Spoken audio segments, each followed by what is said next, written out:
It's November 25th, 2021, and we are here at the 109th playing of the annual Thanksgiving Classic between Deering High School and the Portland Bulldogs. This is Steve Schwartz along with Dave Levine. Dave, the Bulldogs come into this game. They had a horrible loss in the state championship, but they were 10-0 before that. So before they ran into the Marshwood juggernaut, they themselves were one. And what do we expect today? Absolutely. The Grant Crosby and Brandon Boyle are just two of the best players in Class B football right now.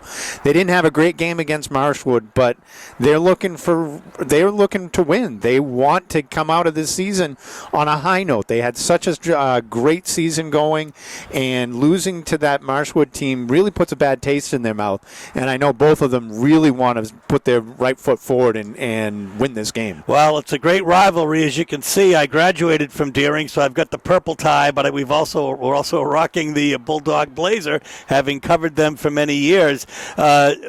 Deering is I guess we could call it a rebuilding year. They've really only scored 5 touchdowns all year. They've had a number of quarterbacks in the game this year. They've had Santino Cavallero, Remy Giovanni. They've had Dempsey Brady in there. And they've had Wally Tibbetts in there, who's not playing today. In fact, we're not even sure who's going to be the quarterback. No, we don't know who's gonna be playing quarterback, and in fact, we really don't know who's going to be playing anywhere on this team. They are rebuilding. They're a smaller club. They haven't had a great season. They are trying to get some sort of semblance of an offense, some sort of semblance of a defense, and this could be one of those games where the coach just says, okay, let's put people where they haven't played before and see what happens. You know, we really may not know who's playing where. We understand that Deering changed some numbers today before the game, but we'll do our best to bring it to you, be as accurate as we can, and we'll bring you all of the action in just a moment.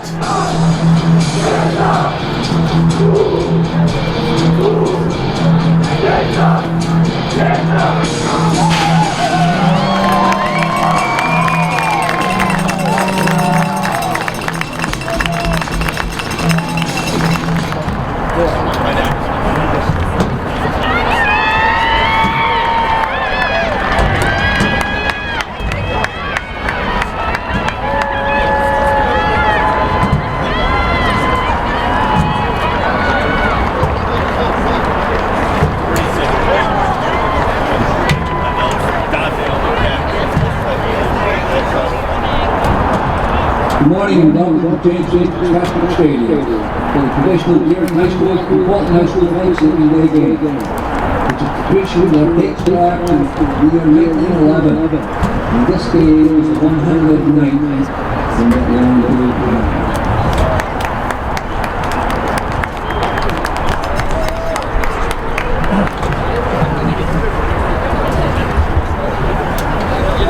At this time, we'd like to recognize the senior football players from Deering and Portland High School.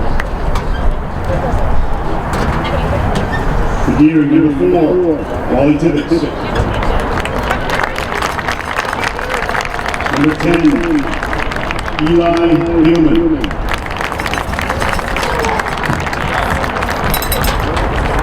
Number 11, Charlie Niner.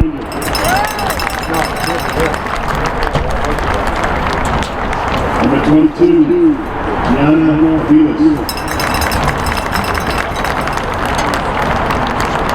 Number 24, Quest Ruhal.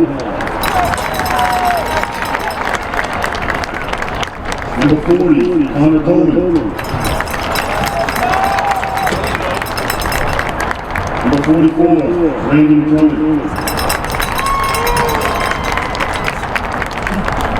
Number 45, Max Hibbert.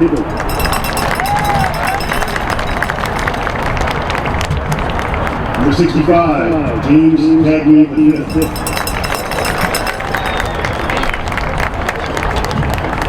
Number 72, Emmanuel Sali.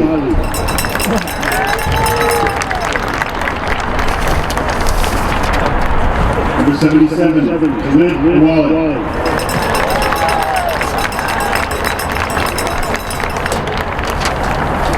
And number 82, Dempsey Reed.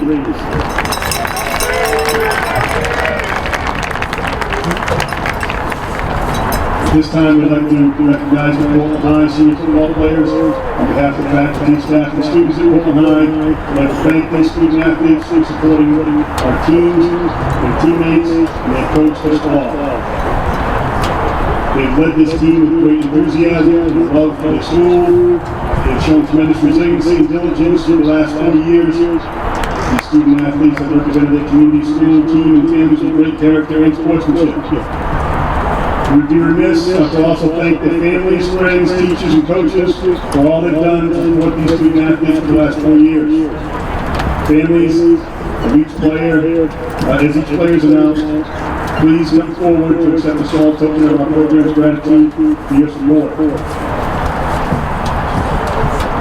We'll start with number 27, Grant Heron.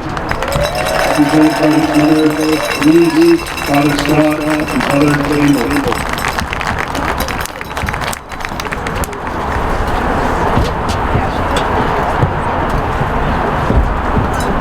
Number 50, Nick Walsh. Represented by his mother, Shana, and sister, Elena.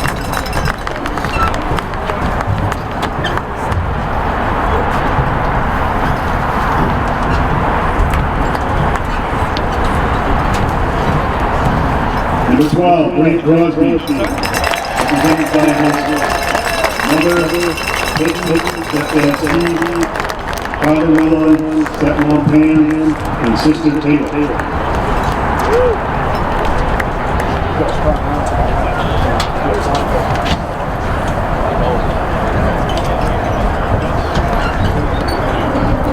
Number 5, Ian DeMillo. Represented by his mother, Paula, his mother Sarah, stepdad Harlan, uncle and aunt Steve and Marge.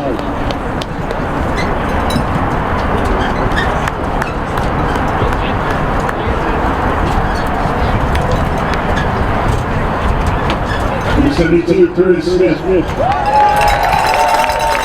Represented by his mom, Susan, sister Renee, nephew Xavier, and niece Alexis.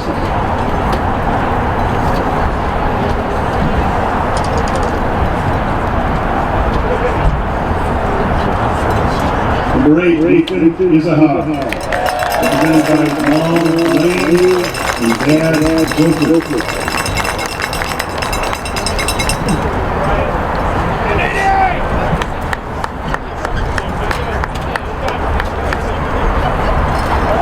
Number 32, Anthony Batch. Represented by his mom, Amy Lee, grandmother Lorraine, cousins, Nick, Sokan, and his aunt Christine.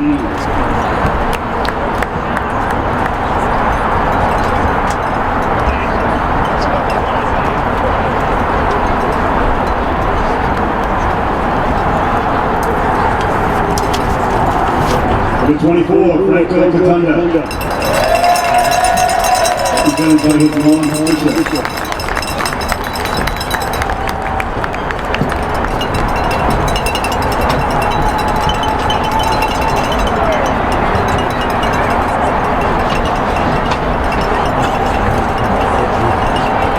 Number 10, Jimmy Dignac. Represented by his mom, Sierra, and father, Jerome.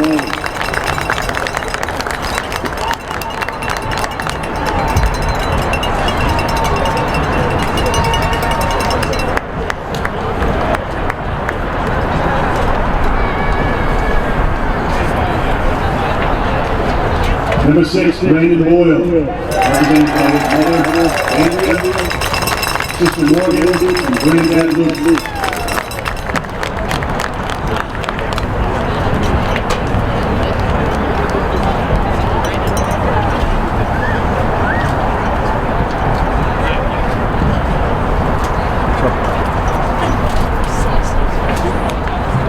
Number 68, Atticus Boskowitz. Represented by his mother, Heather, dad David, aunt Heidi, uncle Jason, and his friend Barry.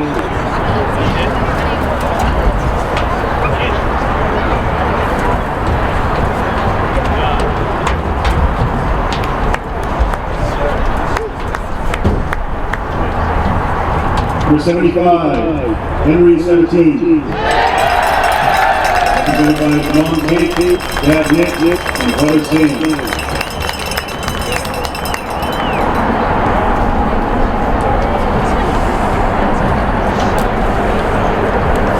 Lastly, number 19, Cristo Volpa.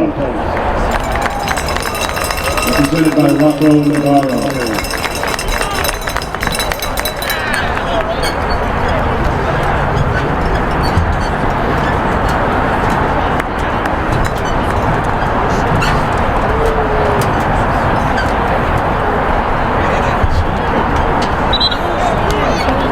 We have one last round of applause for the seniors from Deering and Portland High School.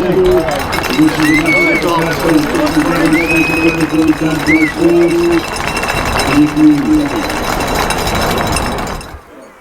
So, meeting at midfield are the captains for Portland: Aiden DeMillo, Nathan Isahar, and Grant Crosby.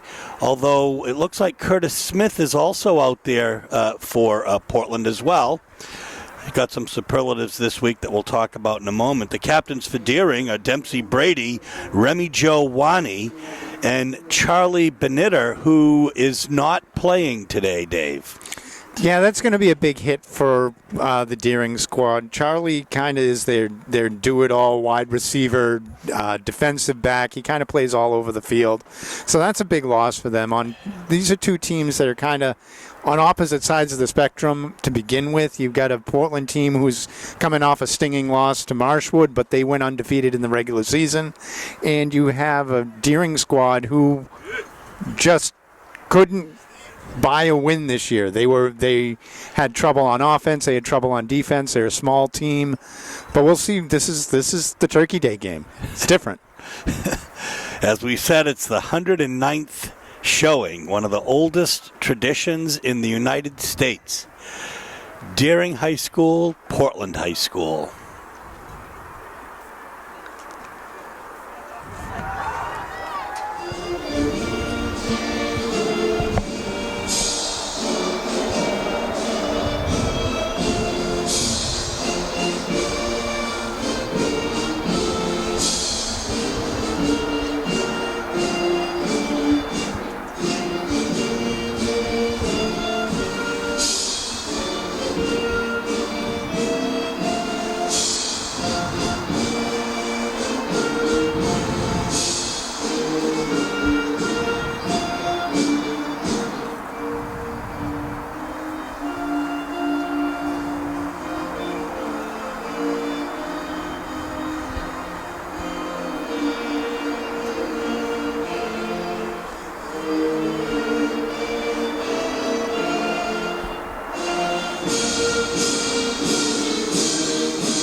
Here we go, folks. So Portland has won the toss, and they've deferred, and James Gignac will kick it down. Oh, it's muffed a little bit down at the 15, and that's where it will stay, as it looks like Quest Newall had a little bit of trouble with it down there. Well, maybe a little bit of nerves to start off. It was a clean kick. There's really no wind, bright sunny day. So we'll see if Deering can do something with this. They're not in great starting position, and for an offense that's a little bit banged up and a little bit slow moving, this is not a good start for them. They do come out, however, from meeting with Coach Hardy and his team, and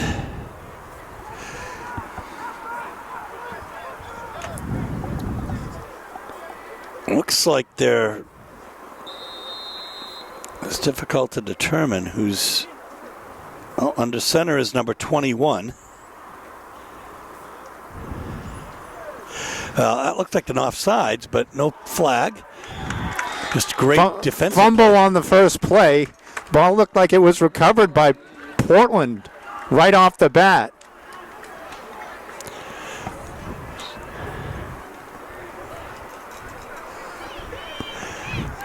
Looked like the fumble. The fumble was by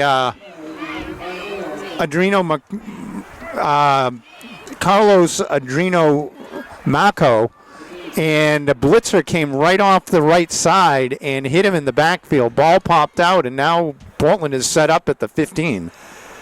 Where it'll be 1st and 10. Grant Crosby will be in the gun, where he's been most comfortable all year.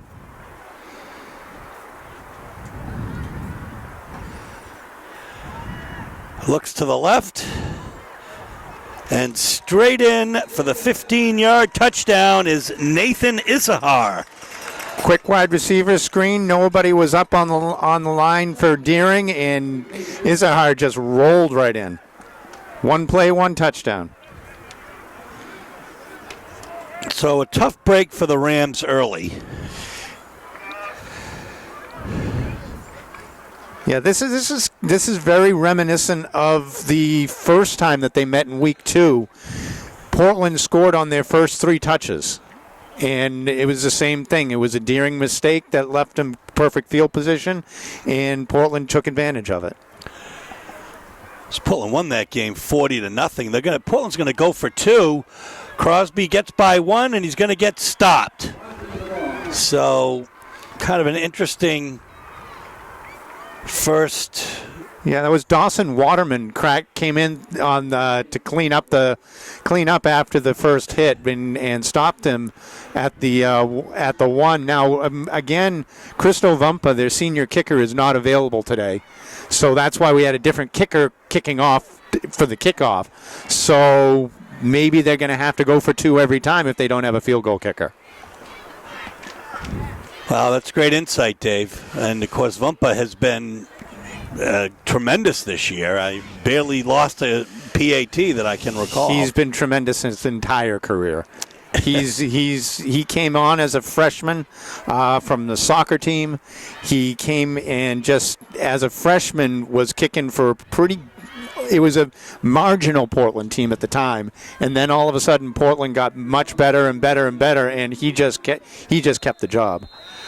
So back deep for Deering are Jack Karen and Quest Newall.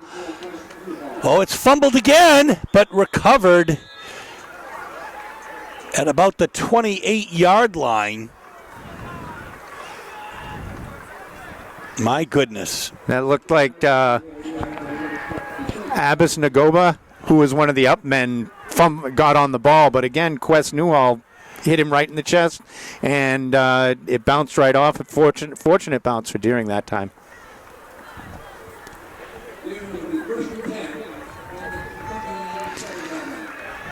So 1st and 10 from the 27-yard line. Deering lines up. 21 is the quarterback.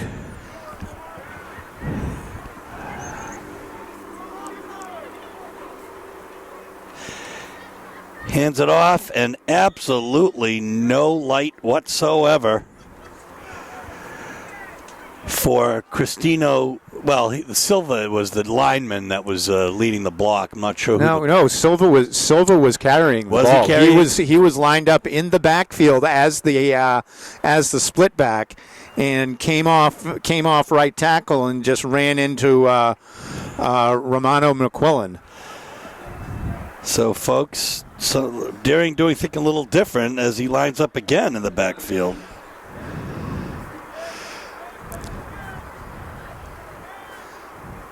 Three backs in the backfield here. My goodness. That's Xander Smith and I think Brandon Boyle in on that.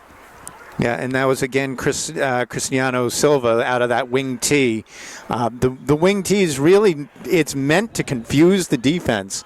And right now, they're just running into the teeth of this Bulldogs D, and it's just not bending at all. You know, in speaking with Athletic Director Michael Daly earlier this game, we heard that they might use a little bit of the wing T today, and they are, but without success here. It's 3rd and 11. Ball's on the 26-yard line.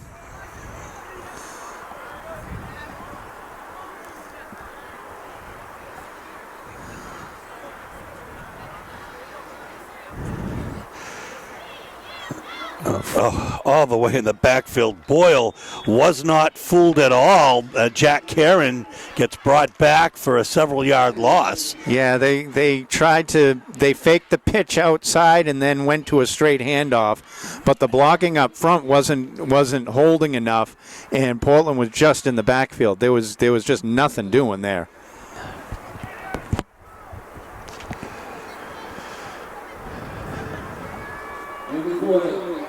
So set to punt for Deering is Tavian Latour. It's a kickoff towards the side, right around midfield, as it's recovered by the quarterback, number 21. So here we are now. It's 1st and 10 on the Rams' 49-yard line. Grant Crosby in the shotgun. Hands it off to Regan Buck, who gets a couple.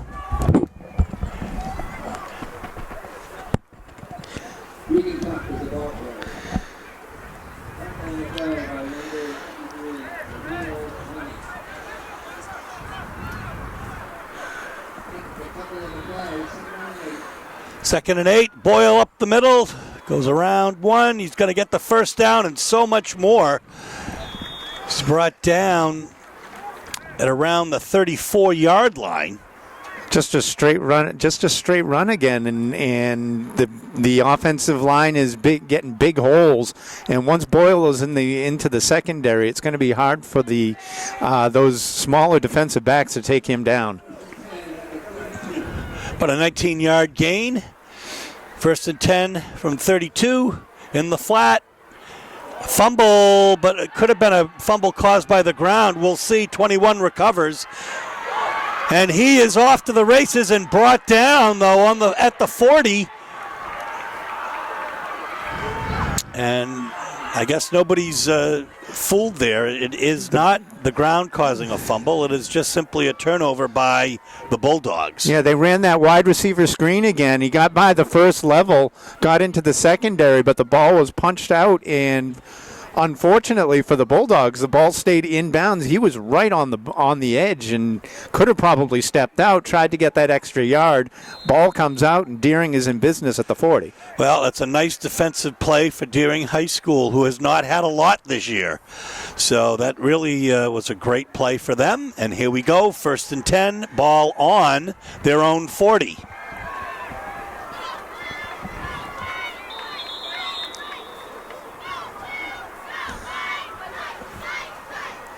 And we're going to have a substitution. I think Coach McLeod thought there was going to be a timeout there as he came onto the field.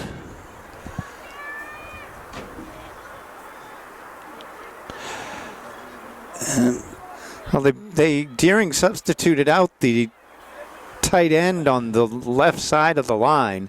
I'm not sure why the refs just allowed that. But it's a scrimmage game, so. Okay, there's a muffed handoff there, and from the center, but it's recovered by Quest Newall. Figures prominently in this game in all kinds of ways. Quest Newall. Yeah, that just didn't look good. The snap was over quarterback's head again. But the quarterback actually went to the sideline and put on some gloves. So maybe that'll help him out. But that's a big loss after starting this drive at the 40. They just backed up. They just lost 11 yards on a bad snap. 2nd and 21. Ball's on the 29.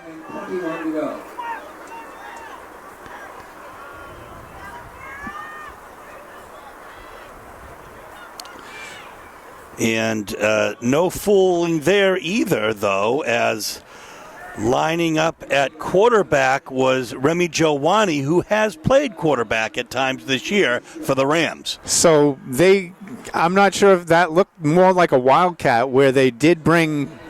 We're going to have to find out who 21 is because he's touching the ball a lot. But he split out right, came across in motion underneath for the fake handoff, and then Remy Jowani just ran into the wall of Bulldogs. So it's 3rd and 25. The ball is on the 25. And Remy Joe will stay in the shotgun, and he is not going to fool anybody again. Yeah, just a straight quarterback draw to the right side, trying to pick up a little bit of yardage. They just didn't want to put the ball up in the air when you're at 3rd and 21. There aren't many plays in the playbook for that. Maybe thinking pick up 5 or 10 and then just punt it away again and play defense. Grant Herron was in on that tackle, among others. So 4th and 21, Latour to punt, Boyle back, just beyond midfield. Good punt. And brings Boyle back to the 35, and here he goes. Gets by one blocker, is going to be chased. We have a flag on the play as Boyle continues to rumble down to the 30-yard line. He had a nice stiff arm about the 50 and kept on going. Deering tried to tackle him instead of just using the sideline as your 12th defender and pushing him out of bounds. He made it all the way down to the 30, but that's a hold or a block in the back probably for Portland. Yeah, I mean, it's going to be walked back. So, of course, it was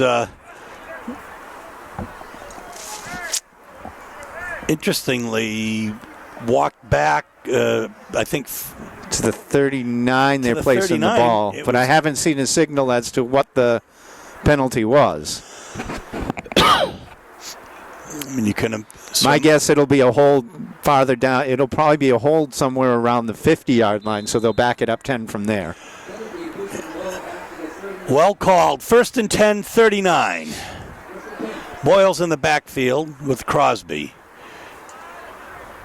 One wide on each side. Crosby back to throw. He's got an open man. And it is a touchdown to number 5, Aiden DeMillo. A 61-yard touchdown pass. After the touchdown, Aiden DeMillo got a 15-yard unsportsmanlike conduct penalty for celebrating in the end zone for the touchdown. Spun the ball, got down on his belly, and celebrated. But touchdown will stand. That'll be a 15-yard penalty probably enforced on the kickoff. I'm not sure why they wouldn't enforce it on this play here, as Portland is going to come out and go for 2.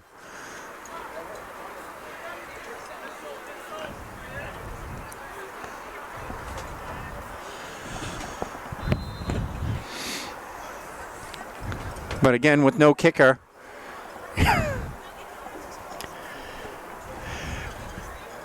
That is the kicker. With no kicker, you go for 2. Change his number. And in for the score is Brandon Boyle. So it's 14-0. It's like a 2-touchdown lead, as though Vumpa had been here. So, folks, the penalty is enforced on the kickoff, the celebration in the end zone, kind of the Hello Kitty celebration. It's 5:49 left here in the first quarter. 14-0 is the score. And that's going to be taken at the 31.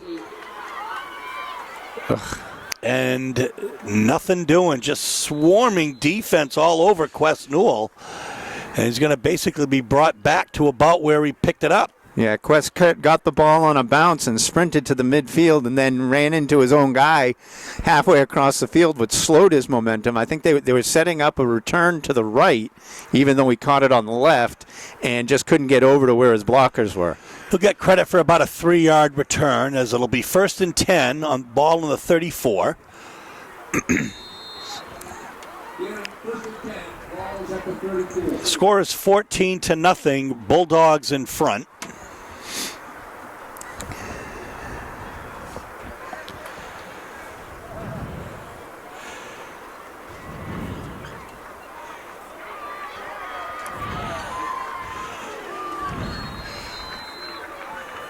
Now that came across, and now we think that's Coleman Ballwig who changed numbers into 21. He took the jet sweep kind of across the face of the defense and was able to cut it up for about 8 yards on that play.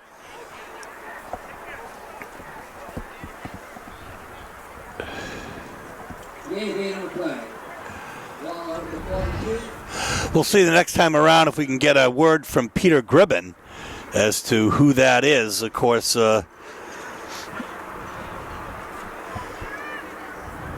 they do have a new player in the QB position of Remy Jowani, who's going to keep it and go up the middle. And he's going to be, get a little bit, maybe enough for the first down. He's just got enough for the first down. And on the tackle is Grant Herron again.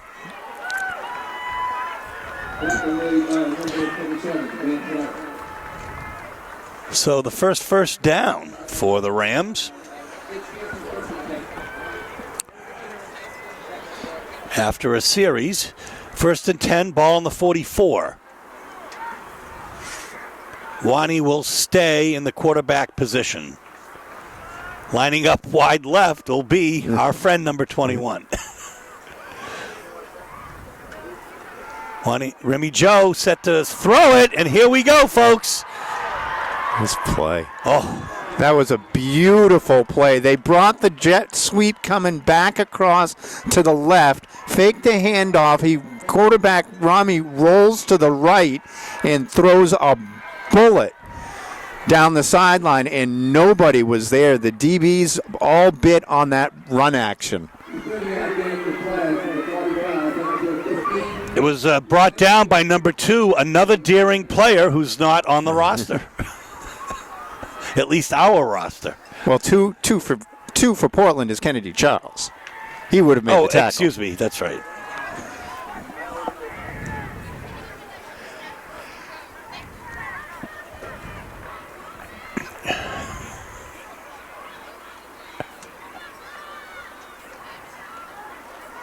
No, a little too far. Let's see. Well, they threw a flag on the pass interference on defense there. That looked like they were both kind of running down the field, and the ball wasn't behind. It was a little behind, but there was some contact at the 5, so that's what they're going to call. There was similar play to what they ran before. There was some contact to the quarterback as well, so you called it correctly. As we were wondering if there was going to also be 2 penalties against Portland, but it'll be 1st and 10 from the 15, or actually, 1st and goal from the 8. Deering is threatening. Remy Jowani in the shotgun. And again, so many Portland players in on that. I think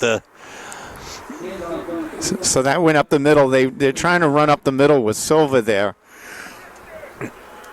But the only success they've seemed to have is when they move out from behind that line and move to get the quarterback and moving in space on the edges a little bit. The Rams will have Silva for 4 years. He's a freshman. 2nd and goal from the 6. Gets credit for a couple.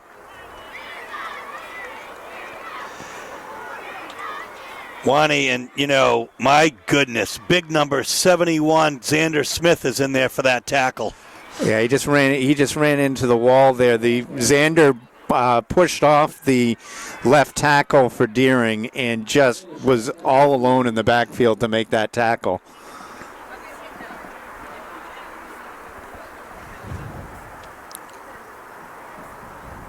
We have 2:40 left in this quarter. 14-0 is the score. It'll be 3rd and goal from the 7. Portland with an excellent defense all year long, except really for the last game. Here's Remy Jowani, and he's brought back for a loss.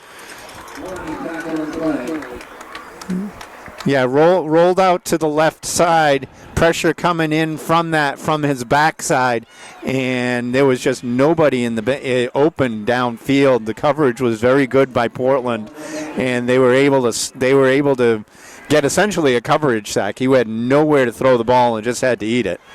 It's going to be 4th and goal from the 11, and let's see what's going to happen here. As Khalid Awali will come onto the field for Deering, as will Jamison Dennis, and they're going to go for a field goal. So here comes Latour. Ball's on the 11, about a 21-yard attempt.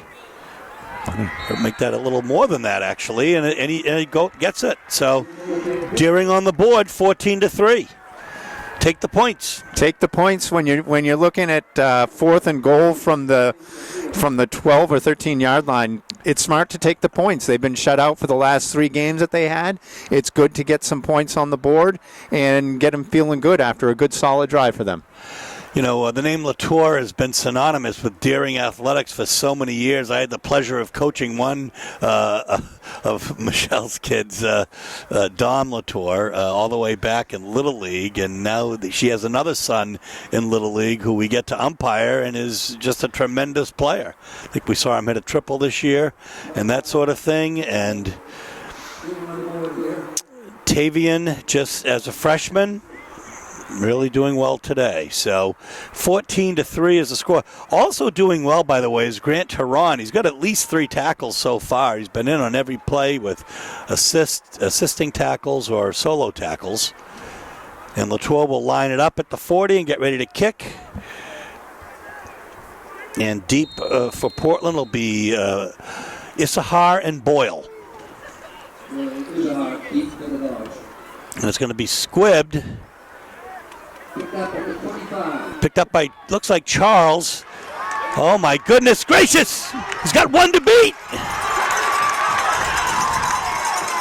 And he is brought down at the 11-yard line by Jack Heron, saving a touchdown. Yeah, Kennedy Charles picked that up on one hop and just was at full speed when he got that. Followed, just drove up the field as quickly as possible. And honestly, I don't think Deering was ready for that kind of return. They were thinking one of the up men, one of the big guys were going to get it. But really, Charles is a speedster for this crew.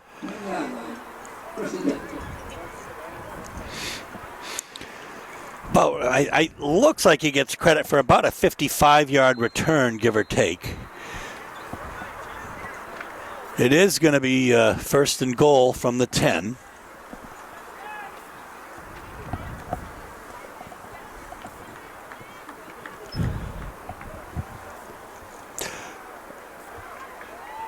Crosby kind of a little bit of confusion, I think, in the backfield here. And he's just going to take it himself and bring it down very, very close to about the 1. So that's the same play Deering tried to run. It was just blocked differently. The offensive line double-teamed on the center, moved him out of the way, and Crosby was able to just power in behind them and just run. He gets credit for an 8-yard gain. It's 2nd and goal from the 2 with 44 seconds left in the quarter. Yeah, Crosby's on the sideline right now. They're bringing in Aiden McGovern for the touchdown. Yeah, I thought it was Grant Heron, number 27. Grant Heron, I guess they call him, and he gets credit for that. So he really has been everywhere today. Well, it is senior day for Portland, so you're going to get some of these seniors touches that don't normally get touches on the ball, and he is playing a whale of a game. We saw some trophies ready to hand out at the end of the game, some superlatives, and certainly he's got to be a candidate. So the Dogs will go for 2. They have a 20-3 lead right now.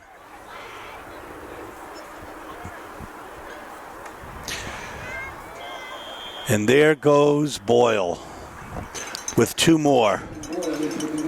untouched into the end zone. The right side of that offensive line is putting in some work today. Curtis Smith at right tackle and Gavin Bennett at right guard are just pushing the defenders all the way back, and it's easy to run behind those types of guys. So there's 35 seconds left here in the first quarter.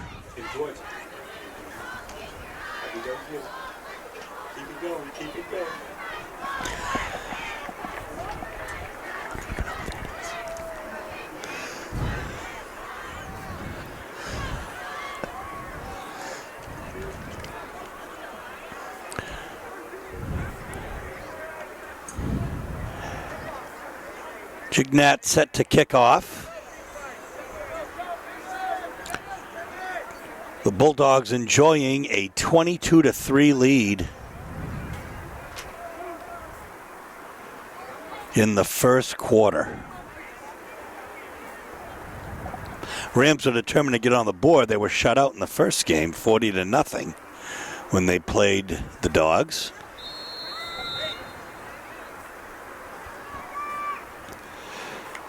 And a solid kick. Takes a Portland bounce, if you will. Oh, the knee was down. Yeah, the ball was bouncing a little bit. It was it was kind of in between the second and third level returners, and it hit the ground. It just kind of died. So when returner picked up the ball, he had to pick it up with a knee on the ground just to be sure, and that's where the ball's gonna sit. Down at the 15 again, in a long field for Deering. They'll get one play off here probably before the end of the quarter.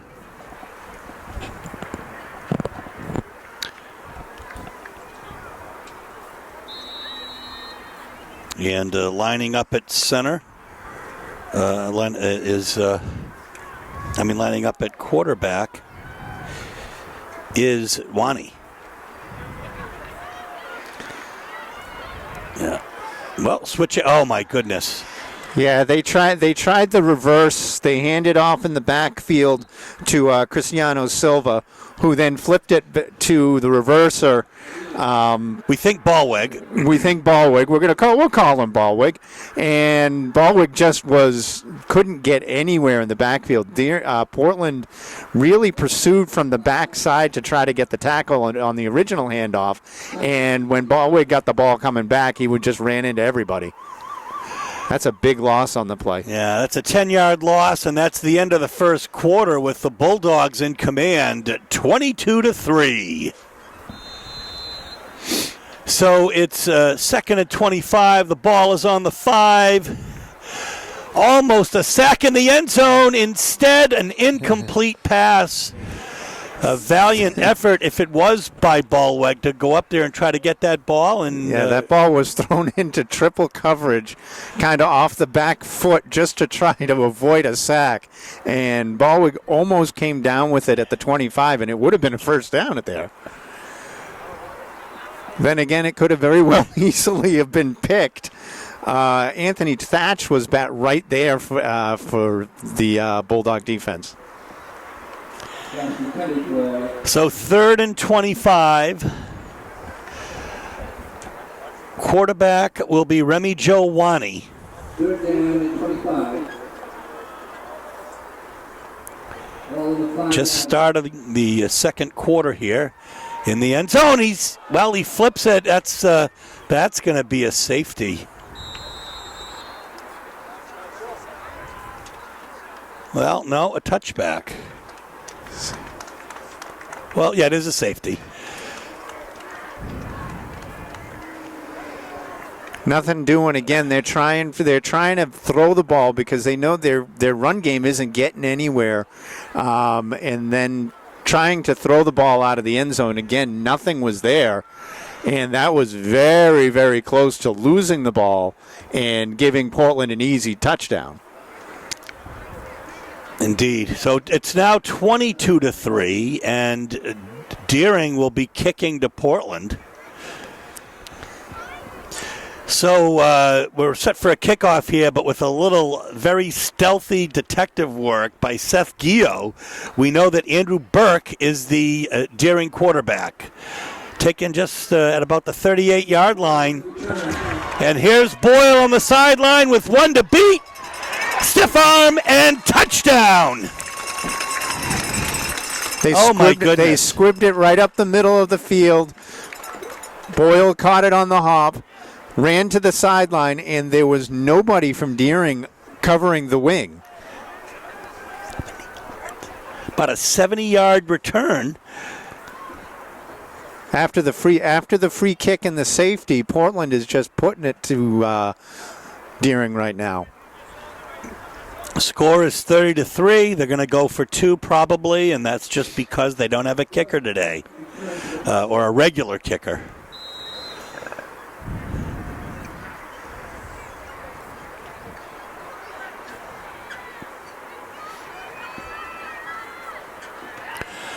Here's the reverse. Here's the pass. The 2-point conversion. So they're going to say it was caught and down before the line. They reversed it back. They had a halfback throw it. They were hoping for that catch in the end zone, but they said he caught it in the field of play, but went down to his knees there, so he couldn't get up and roll back in. Folks, we don't have an instant replay, but you can, and you should certainly consider rewinding that to take a look. Grant Herron had the ball there, and Coach McLeod certainly thought that it was a good conversion. But 30-3 is a score nevertheless. Let me just tell you, right now the score is 30-3. And in the course of this season, the Bulldogs have been the Rams have been outscored 349-34. They've gotten about 10% of what they've given up. And that's exactly what the score is now. 30-3, 11:36 left in the first half. Yeah, Deering seems to be shuffling players into positions that they're not normally playing in. There's a lot of late substitutions that the refs are allowing. Players are coming in not knowing where they're supposed to be. So this is maybe their attempt at looking forward to next year, getting players in a different position, and maybe this will help them going forward.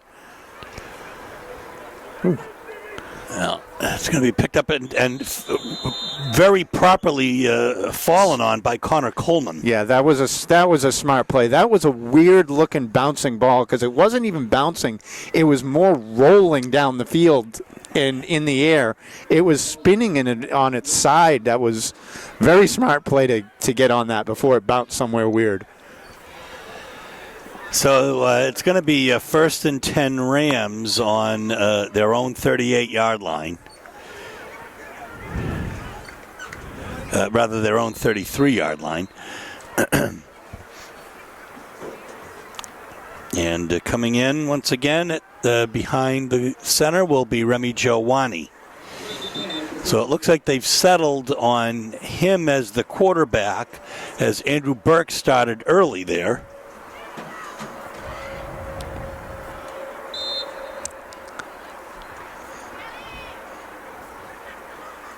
And Burke with the ball. Oh! That was almost a monster hit by Isajar.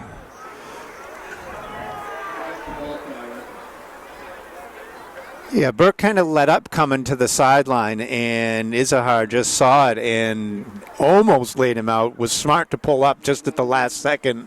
You could hear the pad smacking from up here. It was a 2-yard gain at 2nd and 8.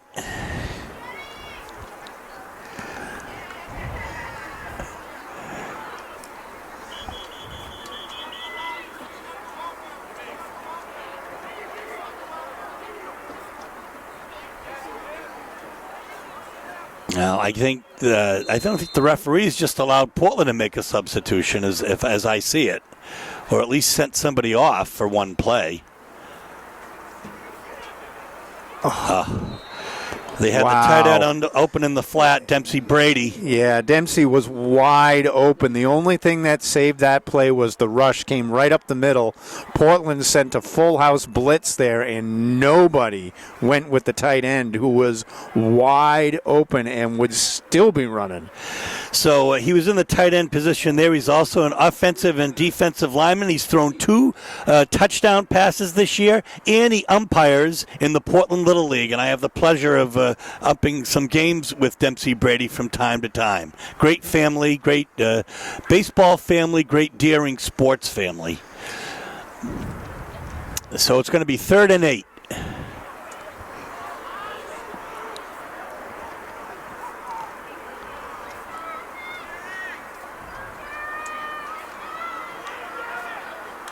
Oh, my goodness.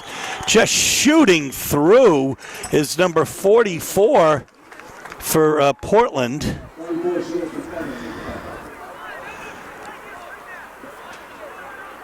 Yeah, Gavin Bennett was coming hard behind, but number 44 came right up the middle from Portland and made that nice tackle in the backfield for a loss. And Deering is looking at another punt situation. There's just under 11 minutes left here in the first half.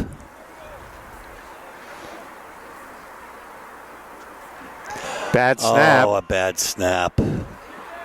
Still getting it off Got a good Latour. punt away, too. That was a great effort to get it out to the 50-yard line. What a play. Yeah, I mean, it took a 10-yard Deering bounce, too, but Latour is so athletic and smart that led to the Portland ball at the Deering 49. That saved them 40 yards of field position, that one single play right there.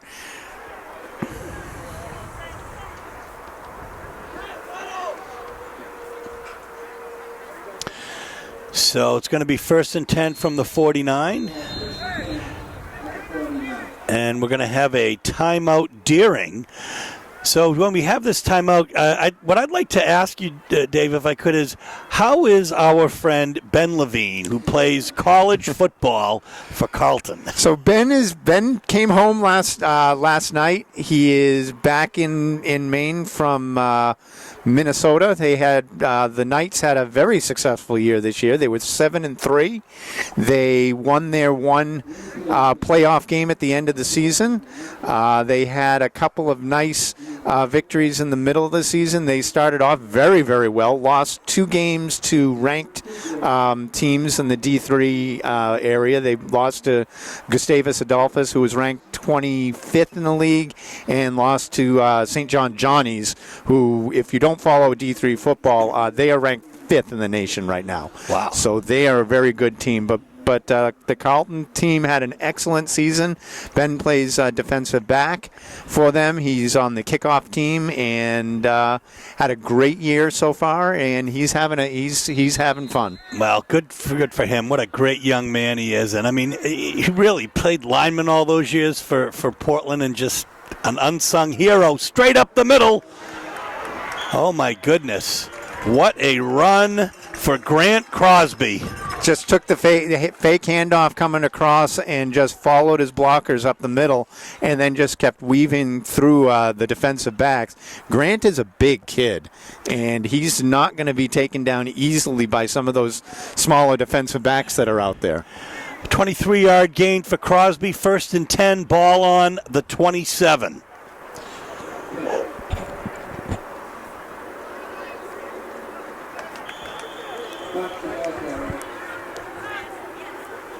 Cameron Tate chased that one down for Deering on the straight handoff.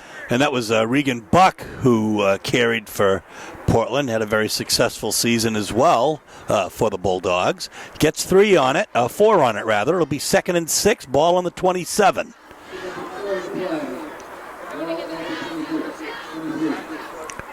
Crosby fakes it and goes up the middle. Oh my God, he's strong. And great tackle there by, really, Andrew Burke. Saving a touchdown.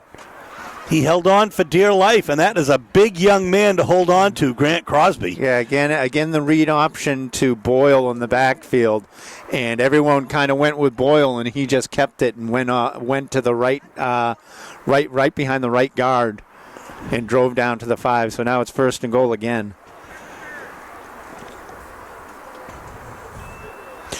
9 minutes, 19 seconds left here in the first half. Crosby fakes it, goes up the middle, and gets the touchdown. So it's going to be 36-3. Exactly the same play they just ran, but this time they ran it to the left. Faked it coming across with the sweep to Boyle, and he went right behind his left. This time behind his left tackle, Isaac Akafaji, and just rolled into the end zone.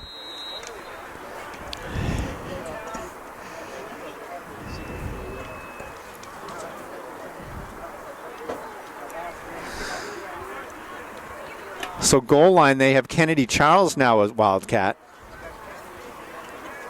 And he takes it, and he's going to get stopped short. So it'll be 36-3 with 9:06 left in the first half. So here we go. Deering set to kick off. Portland set to kick off, and it's picked up short at the 23 and actually sliding down at about the 26.5 yard line. 27, we'll call it.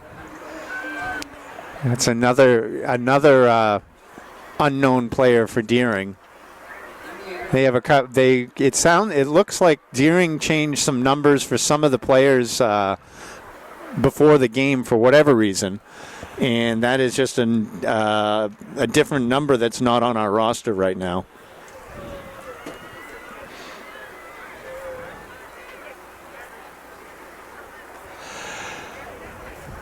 So the Rams will come out, 1st and 10, their own 27. 9:02 left here in the first half. Down 36-3. Wani in the shotgun.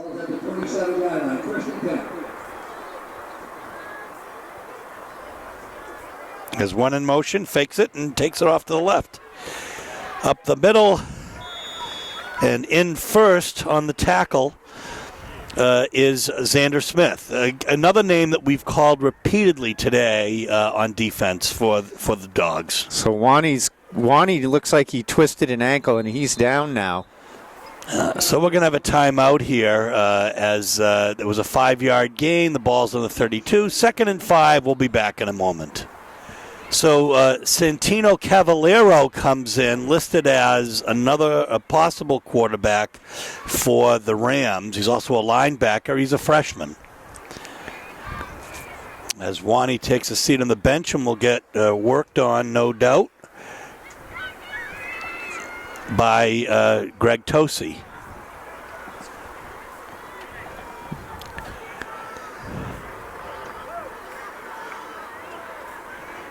So 2nd and 5, ball on the 32. Cavallero. A bad snap. Nice recovery, but it's going to be a couple-yard loss. That snap came back awfully high and awfully hard for him, and he just wasn't quite ready for it. But made the best out of it after catching it and came back for no gain, at least, and avoided disaster. Cavallero did catch a touchdown pass this year from Dempsey Brady, a 10-yard touchdown. So the Rams only scored 5 touchdowns all year, so not known as an offensive powerhouse. Certainly a rebuilding year for the Rams. Yeah, they have a very small team this year. You can see there's a couple kids banged up on the sideline. Their roster really of players is not as nearly as big as Portland. So hopefully they can get some of these freshmen some playing time for next year, get some experience in before, and then get a good recruiting class for next year. What they do have is a great coach in John Hardy, very nice person, great player, athlete as well years earlier. So here we are. 3rd and 10.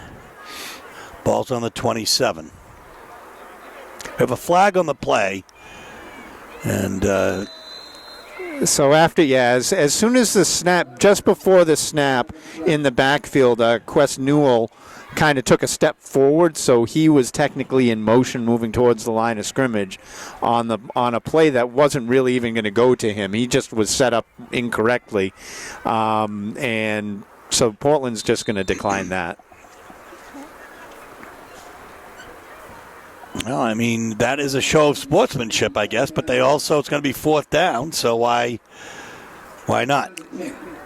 Don't want to let Deering even have a sniff at another play. The defense did their job. They came out, made the stop. 4th and 10 from here. Deering should punt, although they're taking an awfully long time huddling for this play.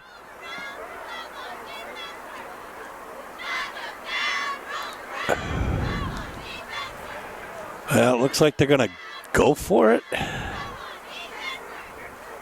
They are. They're lining up to go. They just want to make something happen with Cavallero. 4th and 10. My goodness, it's a bad snap. And it's fallen down on the 5-yard line, folks. Maybe the 6, but it's going to be 1st and goal, Dogs from the 6-yard line. Dave, how can you explain that? This is it. I'm not sure what's going on. I'm looking at the numbers here again. The center for Deering is at a new number, so I'm not sure if he's a new player at the position. You have a true freshman now coming in at quarterback who hasn't really played all that much in the position all year long. They're going for it on 4th down, so there's some nerves. He actually had to call in he called the wide receiver to move into motion, so the wide receiver wasn't in the right position to begin with too. So maybe this is just a case of either people in not the right places, not in the right positions, not where they're normally playing. This is it's a scrimmage game for them, and they're trying something different. I mean, and maybe so, to see what you can build on in the next year. I mean, of course, the percentages would say, you don't go for it that deep into your own territory, but that's why I'm up here in the booth and without nearly the knowledge of the people on the field. So 36-3 is the score. 5.5 minutes left in the first half. The Portland Bulldogs are firmly in command and threatening once again. So 1st and goal, Portland High School from the 5. Crosby with an easy touchdown to Aiden DeMillo, his 2nd of the day. Again, defense bit with the motion coming across, and Aiden released from the slot, and nobody was with him. Yeah, and by the way, that was Gignac on the 10-yard TD. So, as my children would say, my bad.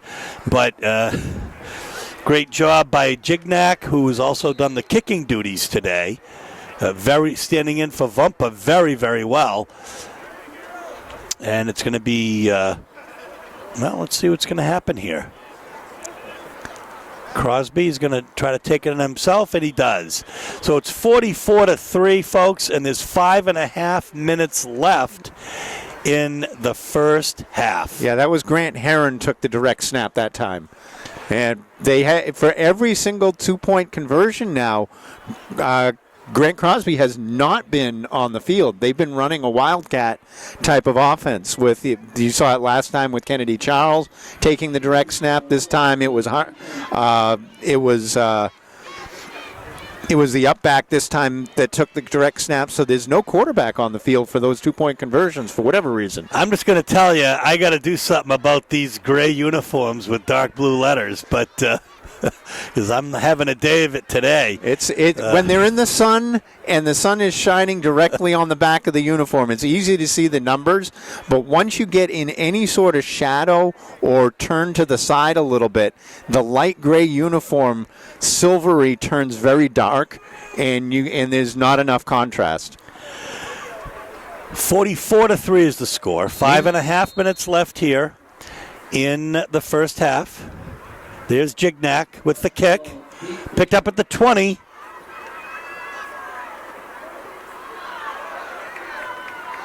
And still on his feet is number 24, Quest Newall. And that was a nice run back. Caught it on the fly, took it up the field, made one man miss, and then realized he wasn't getting anywhere on the left side of the field. Kind of just cut back to the right side and made the best out of his bad situation, and actually had a really nice return out to the 34. What a 17-yard return for him. And so it'll be 1st and 10.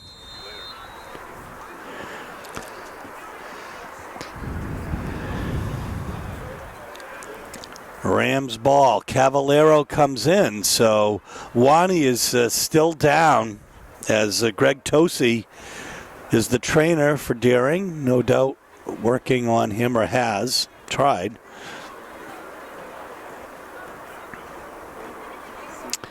If you notice, he was under center that time.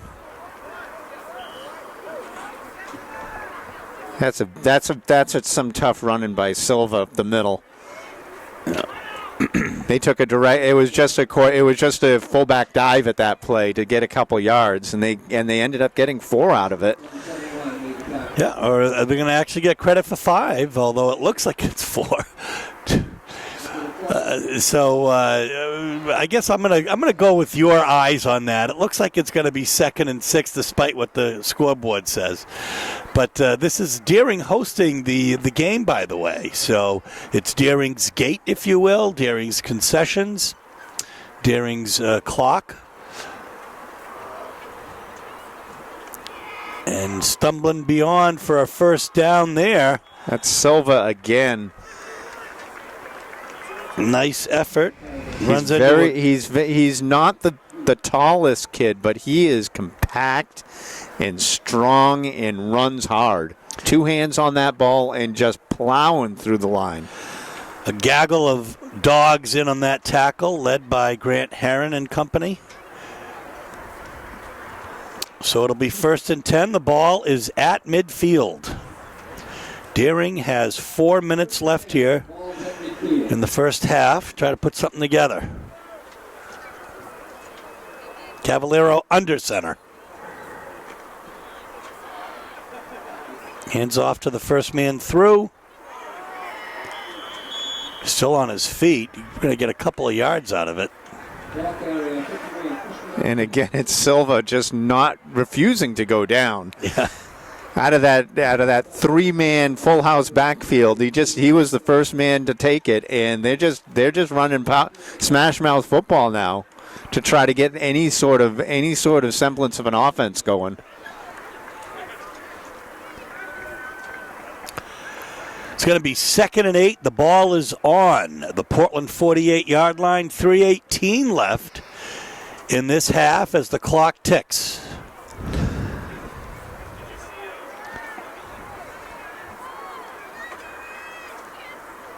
Again, a bad snap. And Portland is so quick off of that line. The first one in was Boyle.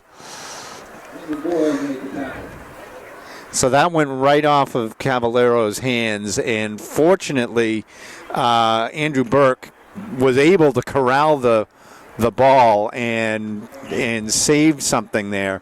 But every time now, that's the 3rd straight snap out of shotgun that was either too high or can't be handled by the quarterback. So I mean, you are talking a freshman quarterback who hasn't played all year with a center who's not familiar with him. He's not nearly as tall a player as Wani was. Wani's a much bigger target to hit, so they're going to have to. The center and quarterback are going to have to start working on this at halftime. It's 3rd and 18. The ball is on the 43. 2 minutes left here in the first half. Cavallero hands it off. Jack Karen bounced off one guy in the backfield and was able to actually pick up some positive yardage. And it looks like we have a Bulldog slow to get up. But does get up, and that's number 44, whose number we don't have on our roster.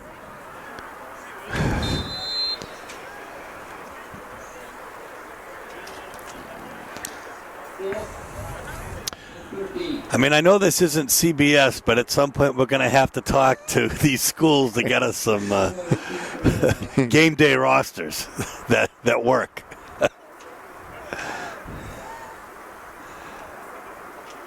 Yeah, Latour to punt it. Smartly. Excellent punt. Yep. Rugby style, rolls out to his side and hit it perfectly down the sideline, and that's going to go out of bounds. It's somewhere around the 15 or 16 yard line. Very well done. 17-yard line. Yeah, they'll go 1st and 10 from the 17. There's a minute 18 left. We'll have to see if the Dogs are comfortable going into the locker room with a 41-point lead.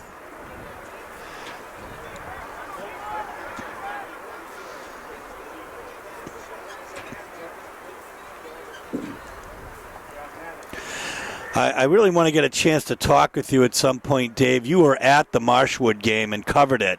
And I just want to get a handle on what really happened, what the breakdown was, whether it was weather or the game plan or what it was, because Portland has dominated throughout this year. They're dominating this game. They came into it 10-0. Absolutely. So, Marshwood really came in and just ran the ball at Portland all game long. They had 3 running backs that went left, right, up the middle. It didn't matter where they went. The offensive line blocking scheme was excellent, moving the defensive line and opening up the holes so that the running back really wasn't touched until he was in the second level. Linebackers had to make the play at that point, and you're talking 7, 8, 9 yards a carry at that point. As far as the Portland offense, which looks so dynamic today, they couldn't get anything going. Crosby couldn't run the ball. Boyle couldn't run the ball. And then once the weather started at the end of the first quarter, they couldn't throw until it cleared up towards the end of the game. But they look much, much different this game.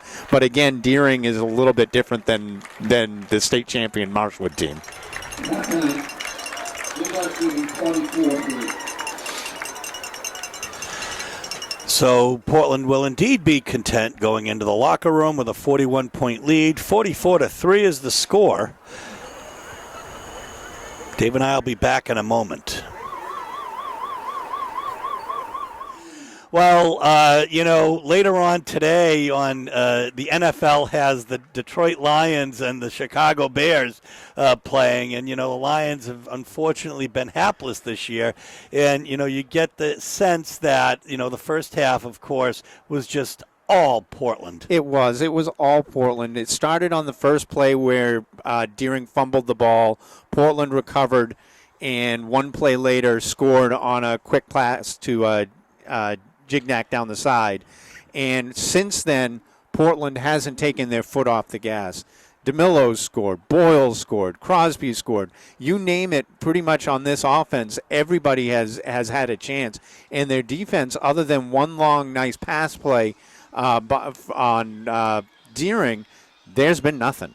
Right. I mean, you can mention the at least the smart play of Latour on special teams as kind of a superlative right now for Deering, but Issachar set the tone with that initial 15-yard touchdown off the fumble, and there have been turnovers, and frankly, I think it's going to be quite interesting to see what Portland does in the second half with such a comfortable lead. I would think that now would be the chance to take some of these seniors who've played all year, have them take a seat, and bring in your juniors and sophomores that are going to be your team next year, and try to build with for the future. And they had a successful year this year. Yes, you're losing a couple of star players, but you can build on that and you can develop that.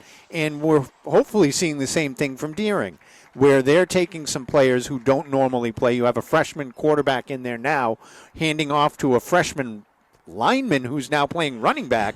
So maybe they're trying to do something very similar and see what they have for the years to come.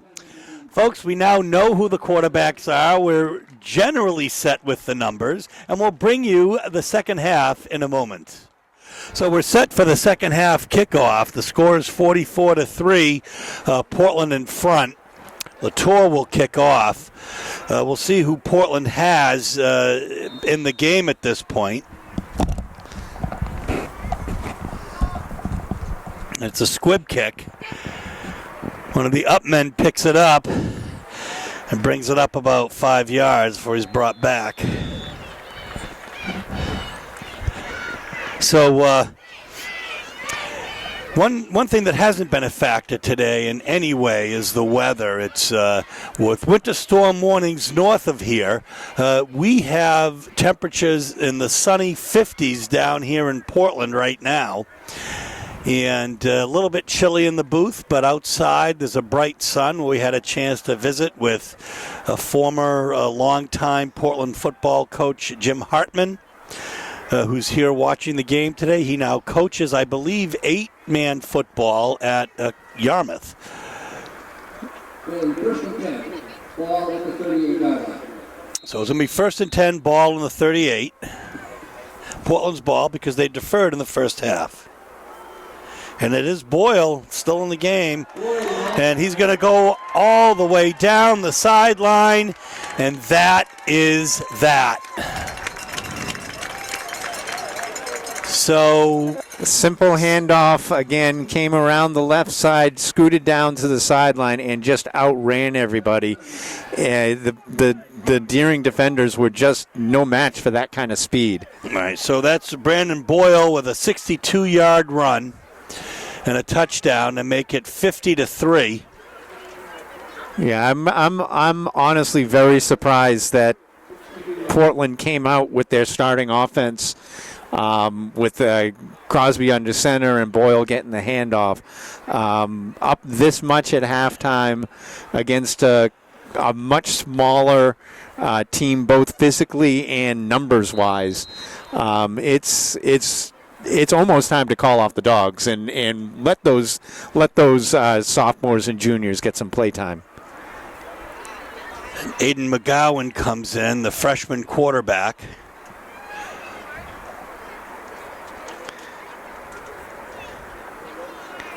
And that's exact. Oh, actually, yeah. You also have Hunter Temple coming in as a slot receiver too.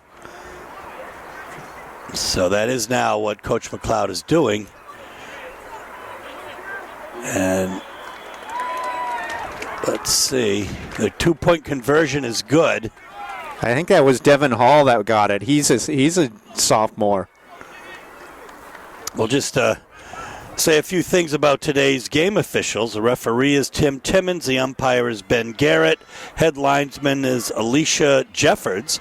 The line judge, our friend Walter Phillips. Side judge, Steve Delcourt. Field judge, Ryan Pike.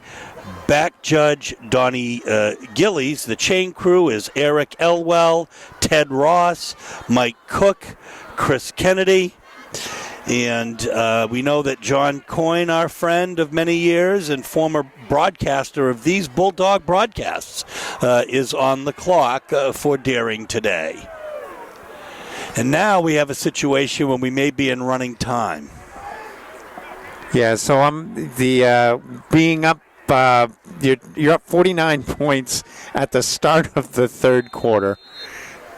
Portland is now going to kick, and the clock should start running just to, at this point, just to kind of get this over.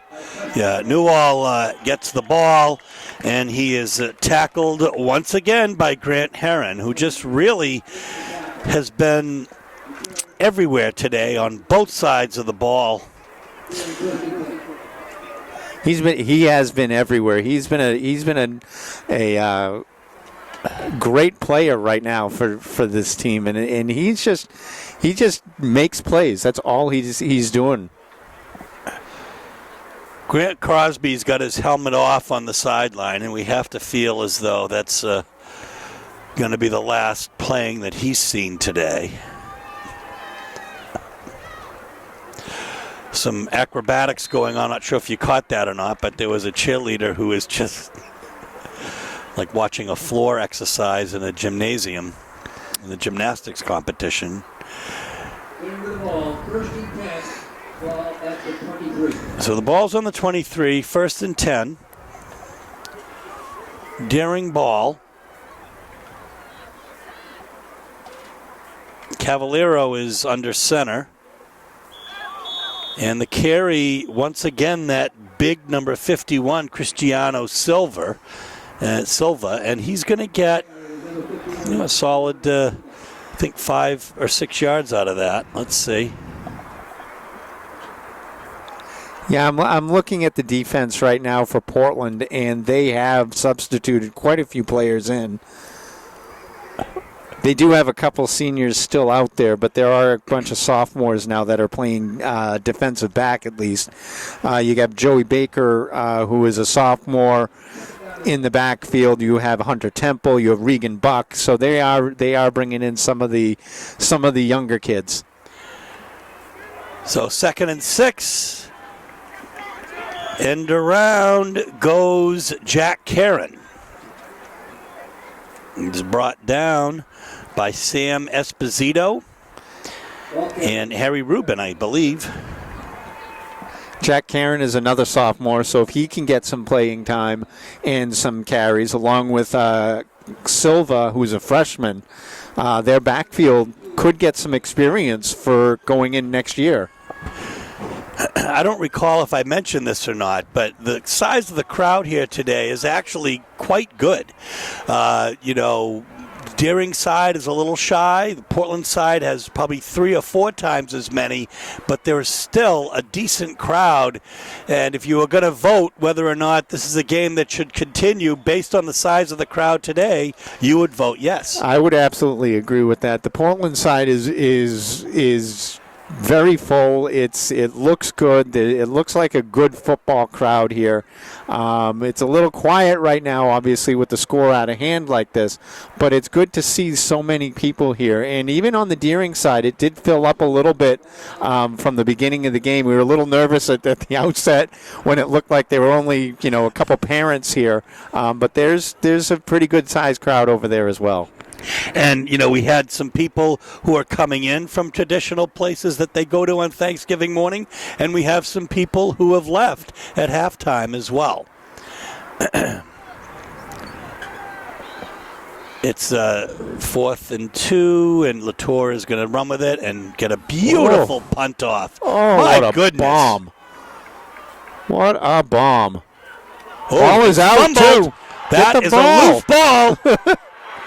Ball was sitting there, and nobody wanted to touch it, and Deering recovers.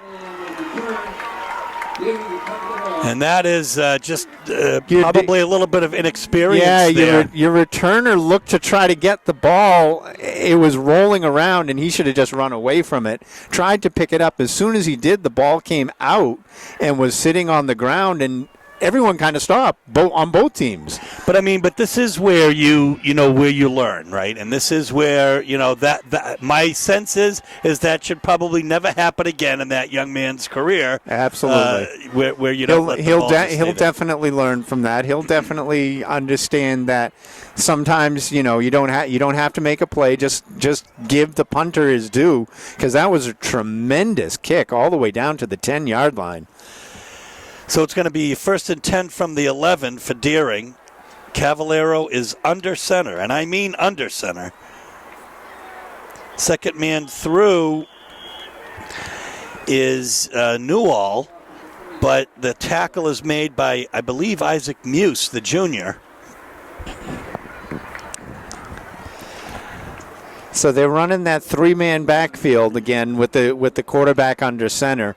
So it's all meant on misdirection and hiding or hiding where the ball really is going.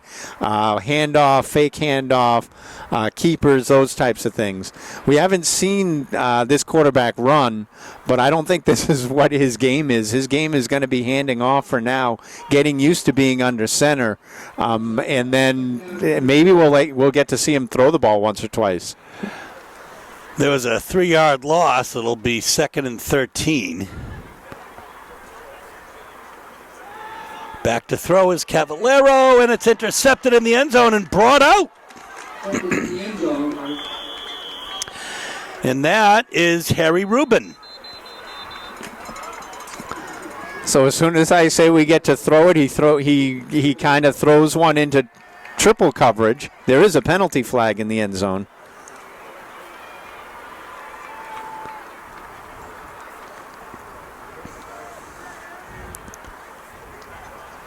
So it is Portland ball. They're going to march it off with a unsportsmanlike conduct. 15-yard penalty, unsportsmanlike. That's not what Deering needed. They had a perfect situation where they had the ball at the 10, first down after the muffed punt, and then they go backwards on their first play and then throw the interception in the end zone. And then on top of that, instead of just coming back out to the 10, now the ball's out to the 30-yard line. We can say, though, with the greatest amount of sympathy for Deering, it was certainly understandable that there's going to be some frustration out there. Absolutely. So keeping the ball is number 9 for Portland. There's a flag on the play. It's probably going to come back. It's in the backfield as Aiden McGowan has a beautiful gain. But probably it's a hold that's sprung loose. Ball came out again at the end. Deering recovered it. So if that's a penalty on Portland, that's going to be declined, and it's going to be Deering ball. Well, that was a nice run by Aiden McGowan. Followed his blockers down the side. There was a hold at the point of attack on the line. But putting the ball on the ground again, this has kind of been a sloppy game. There's been a lot of fumbles, a lot of bad snaps on both teams. And, we've been at this game in years when there's been snow on the ground. It's a beautiful day. What's it is. going on? It's beautiful. Well, now, remember, Deering hasn't played since October 22nd. They've been off for quite a while. Portland obviously just played 2 weeks ago in the regional finals, so they're a little bit more fresh, but still they've been fumbling, they've been muffing punts, so it's on both teams. That Braden Wales and I think Hunter Temple were in on that tackle for Portland, and it is a significant loss for Deering. As it's going to be 2nd and 18 with the ball on the 33. We were talking about people where they're coming from and such. Well, people are no longer coming from Paul Severino's Sportsman's Grill, although they still have one in Sebago Lake, or Rick Piacentini's Forest Gardens, although Forest Gardens is still here. We think some people probably came from there. Some people hang out at Howie's from Portland High School, and it's a big social great time. Nothing doing there, though, on that game. It is not. It was another high snap out of the shotgun. That time it was corralled nicely by Cavallero, who made a nice cut in the backfield to avoid the first defender through, but then was just tackled. So it's a short gain, but again, it could have been a significant loss. And they're going to call it a 3rd and 17 with the ball in the 34. And running time here, 3 minutes and 19 seconds left in the third quarter. With the score 52-3. Portland Bulldogs well in command here and probably wanting to avoid even the hint of what happened in another place in this country this year where I believe there was 106-0 score that resulted in discipline. And, of course, you don't want to see that. No. Another bad snap, though. Goodness. And, presence of mind to pick it up and do what you can with it, Quest Newell, but goodness. Yeah, this is just getting very sloppy right now. I know Portland has most defenders right now are their second string. It looked like their offense was kind of second string. Unfortunately for Deering, though, they're really playing a lot of their second stringers to begin with because of some injuries and from what happened in the game. So it's at this point, I think both teams just kind of want to get out of here. I think they just want to hopefully keep the clock going. Deering obviously wants to put some points on the board to make it look a little bit better and feel a little bit better about themselves. So there's Latour getting a nice kickoff again. Picked up at the 40 by number 20, Hunter Temple. And he'll return it about 12 yards. Actually, excuse me, about 17 yards. Yeah, 17 Connor yard return. Connor Coleman caught him on the sideline by the ankle and just didn't let go.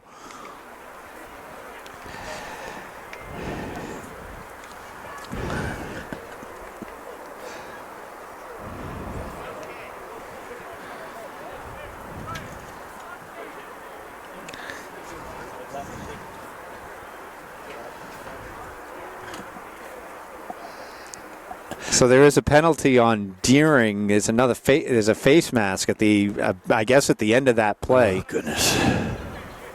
Just a reminder that at the end of today's game, 3 player awards will be announced. First awards are the Billy Allen Award given to the outstanding Bolton High School player in today's game. The Word Silver Award presented to the Deering High School outstanding player. The James A. Bennett Senior Award. You know, I had the pleasure to do some games at Emmanuel College, some basketball games this past weekend, and I learned, or 2 weekends ago, I learned from our color person, the analyst, I should say, for the game, Tom McCarthy, that, you know, there's never really garbage time in a game. You're always looking for the next person to come in and see what they're going to do, like number 21, Regan Buck, just did for Portland as the sophomore.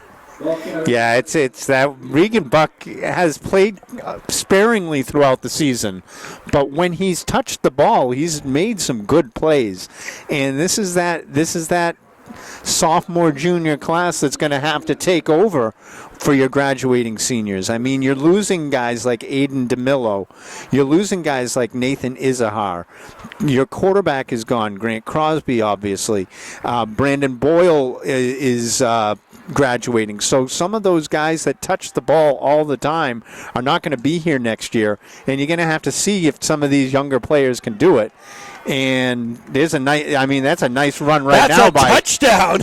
As I was saying, Aiden McGowan got hit in the backfield, danced to the side, and just outran everybody. There's another flag, though. Oh, yeah, and it's in the backfield, so it's coming back, chances are. But but it's even plays like that, even with the hold in the backfield, that's probably what it's going to be. You can see the athleticism, and I think Portland's going to be in good shape next year with him as the quarterback. Oh, no. So you have a personal foul. It's a chop block, I guess, maybe against Deering? Yeah, it's a personal foul against Deering, so that's going to be declined, and the touchdown will stand. So that was a fantastic run by McGowan.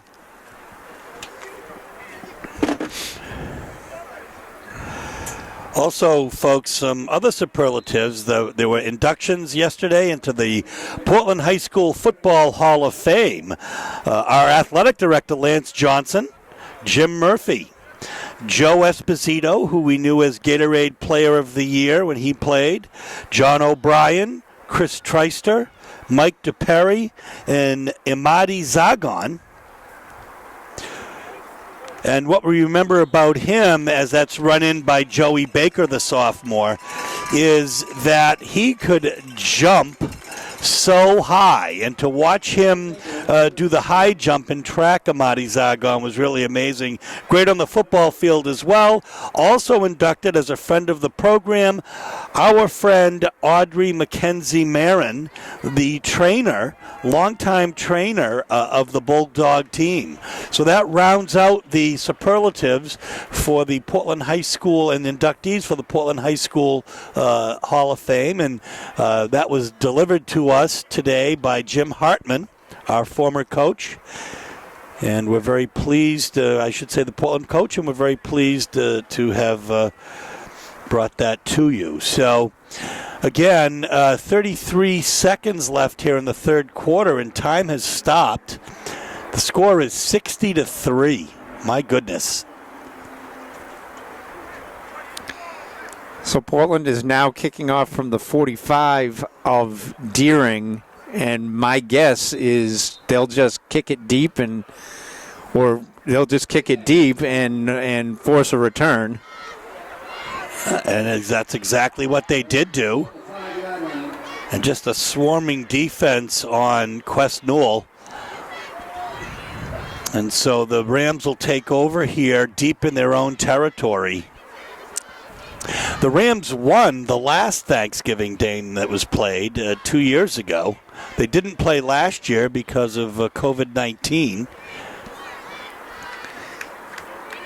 Yeah, so this is essentially the 110th year, but only the 109th game. And that's assuming that they played every single one of the other games. There may have been a weather game that they didn't play. We remember seeing them play in some weather. And as I recall, we covered the 100th anniversary as well. So it's going to be the end of the third quarter. The score is 60-3. The Portland Bulldogs firmly in command. So here we go, folks. It's the start of the fourth quarter. Steve Schwartz and Dave Levine bringing you the action from Fitzpatrick Stadium. A high snap taken by Cavallero, but just nowhere to go. It's going to be a loss. Dave, I understand you have some breaking news. We do have some breaking news. We were just informed that Portland has now set a record for most points they've ever scored in the Thanksgiving Day game. The old record was 59. They're now at 60. So there's still a whole quarter to play. They could demolish that old record. And that news was brought to us by our old BSPN broadcaster, Steve Howell. We do have a Deering player down right now. And we'll take a break here with 11:39 left to play in this contest.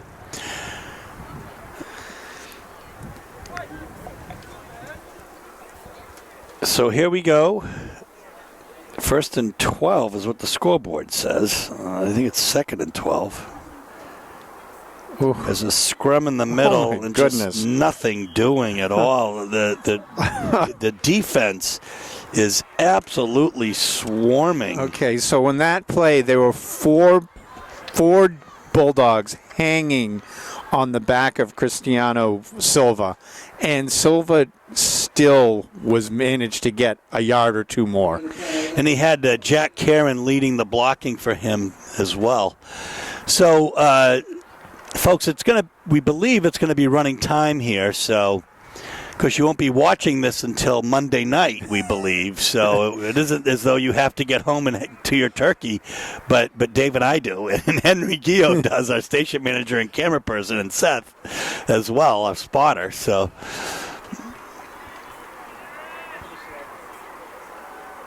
And the pitch into the backfield, and that's where it's going to stay.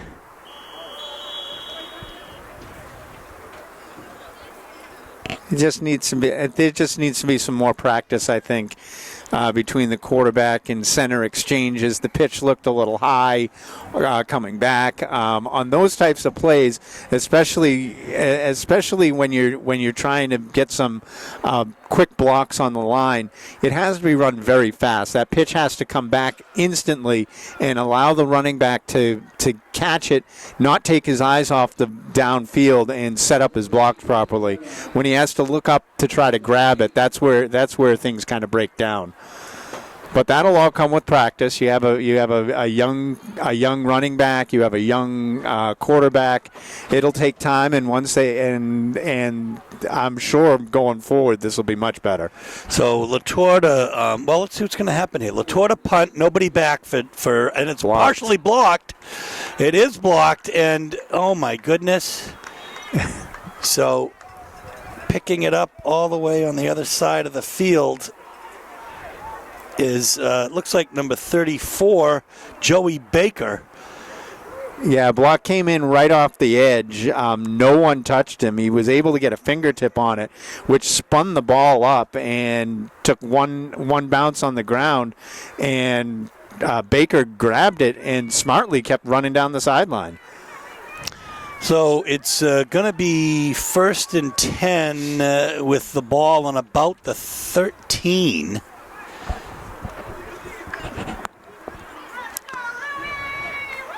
And of course, we have all substitutes coming in now. So Louis now, Thurston, the freshman quarterback, coming in. So Portland's bringing in their freshman quarterback.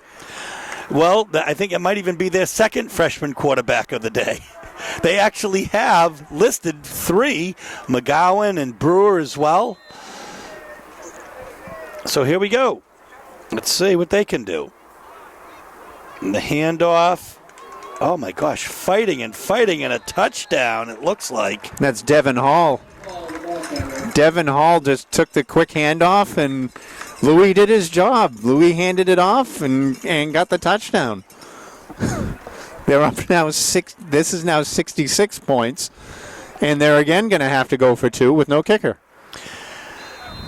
And the point here, folks, is, and it shouldn't be lost, is that Portland High School has had its substitutes in from the second series of the second half. Yeah, they really have brought in. They really have cleared the bench. They're bringing in all the players who don't get a lot of play time. Quarterback keeper, and he's in.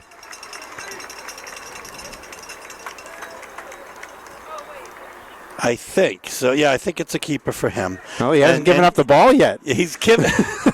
Maybe he's going to want to keep it and see if they'll let him. There's enough of them down there on the field to do that, as that's clearly his first touchdown of his career. Yeah, Louis Thurston just took the ball, ran up the middle, had 2 hands on it, got pushed into the end zone, and then ran with it to the sideline. So, Dave, as you point out, Portland is really just running it up the middle. Yeah, they don't want to.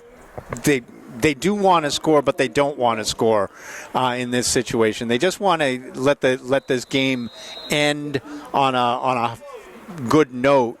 They're not trying to run any fancy plays. They're not doing anything. But again, with 8 minutes left in the game, you can't take a knee. You have to play the game. So a run up the middle, you're hoping that the defense can make a stop, and you get 3 yards, and get out of here. There's going to be a penalty because the ball went out of bounds on the kickoff, but again, the clock is stopped.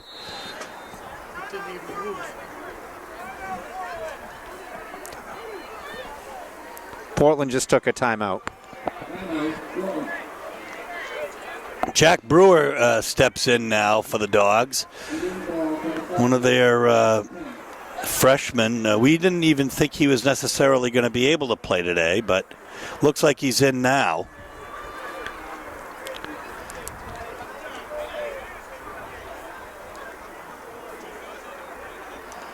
So Portland's taking a timeout just to get all the right players in the right positions. I mean, if you're talking now, your second and third string players playing on the field, you have to understand who's going to go where.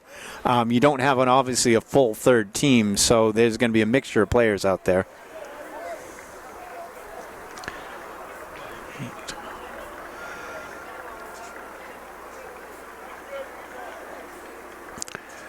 I will say that the Class B football All-Stars team includes Remy Jowani for Deering. And the snap is taken by Miles Hibbard, it looks like. And Portland All-Stars were many. Brandon Boyle, who was also Player of the Year in Class B South. Nathan Issahar, Aiden DeMillo, Grant Crosby, Kennedy Charles, Curtis Smith, and Andrew Brewer. And on the all-academic team, Deering had 4 players: Brandon Cronin, Quest Newell, Max Hibbard, and Emmanuel Sali. And Portland, we believe, had 1. Let me check that out in just a moment. I think just Grant. Grant Crosby, yes. So up the middle, as Deering is kind of playing a similar game right now. And that, of course, that was Grant Crosby. And then the player of the year was Brandon Boyle. Head coach of the year was Jason McLeod. And assistant coach of the year, who's won it many times, Mike Rudy Rutherford. So, a great year for Portland High School football. A great turkey game for them as well. And the 109th playing of this classic. Yeah, they certainly came out and and got that bad taste out of their mouth from the loss 2 weeks ago to Marshwood, and really just put on a dominating performance. So as Karen took the ball off the left side and got a decent gain for Deering. So I think it's going to be 4th and about 2, and they'll probably go for it at this point.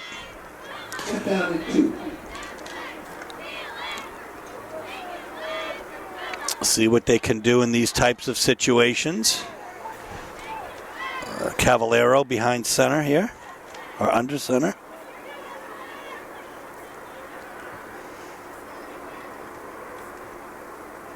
Keeps it. Gets the first down. Good. That's a good run by Cavallero. He came off the side.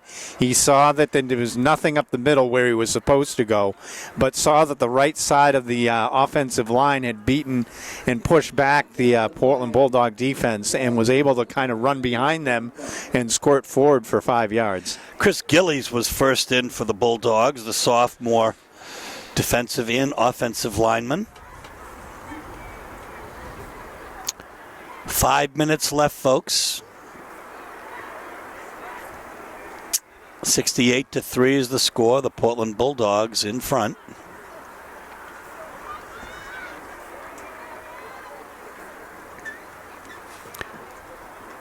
First and 10.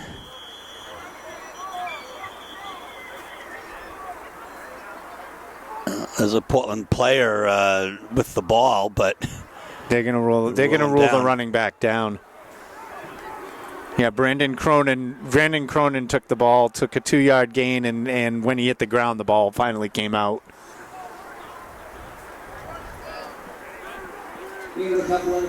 Second down, 8. So a 2-yard gain, 2nd and 8, ball on the 38. 4:16 left. As the clock ticks away, we get closer to our meals on Thanksgiving.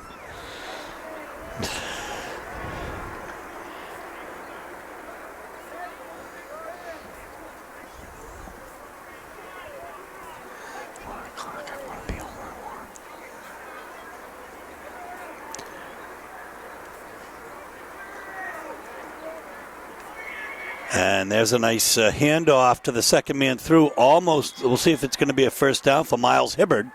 It's just shy, maybe. Well, they're going to get, I think, well. They're going to mark him about a yard short. Yep.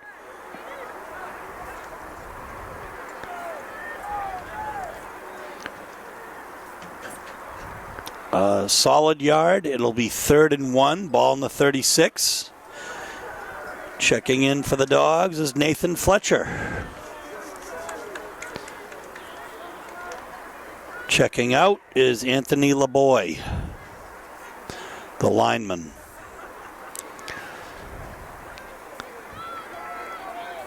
So Cavallero under center.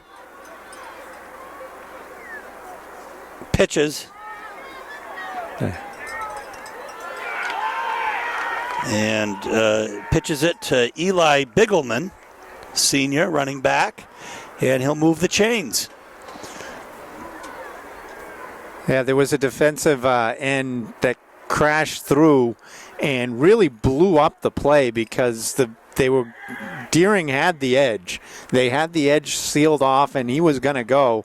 But one of the ends was able to get upfield and force it back in and allow his teammates to make the tackle to make a nice play there. It's good, smart football.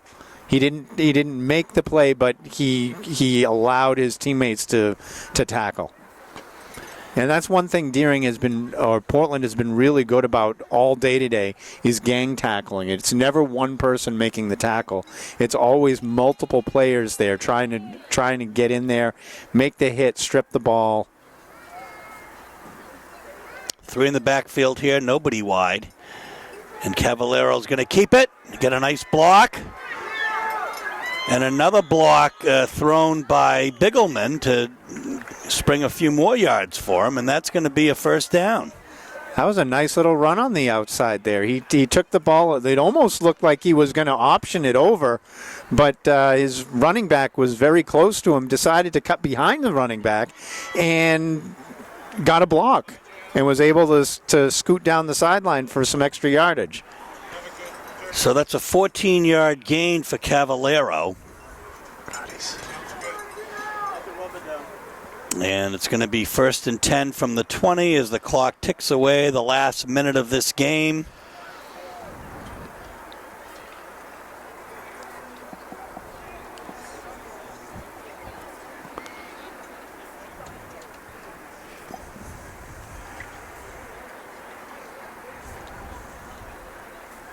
Fumbled. Fell on it. Recovered by Cavaliero. Just some issues there.